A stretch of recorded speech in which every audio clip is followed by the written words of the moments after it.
Right, in this next part of the procedure, we want to do the same thing. Scale the y-axis, that's the vertical axis running up and down. And we want to look at the range. It looks like the lowest value is 4.2 and the highest value is 10.1. So 10 minus 4 is 6, so the range is 6. Let's go ahead and count the squares and see how many we have.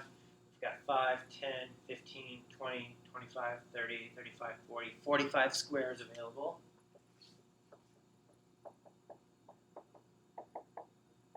And let's go ahead and take the ratio to figure out how many squares per unit. When we do this, we get a value of 7.5. Now you always want to round down. Okay? You want to find the lowest whole number that's lower than that value. So here we want 7 squares to be 1 unit. So here again, we're going to start out with 4 being the lowest point. Every 7 squares, we're going to label a position. Okay, so 7 squares up is going to be 5. Another 7 squares is going to be 6.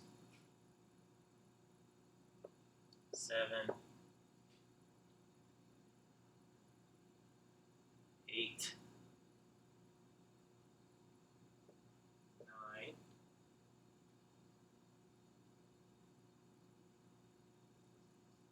10.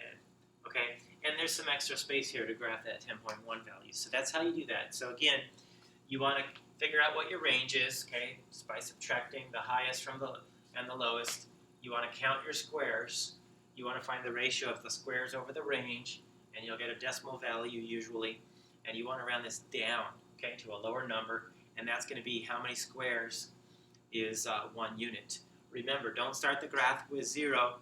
Start the graph with the lowest whole number, that's close to your data here, okay?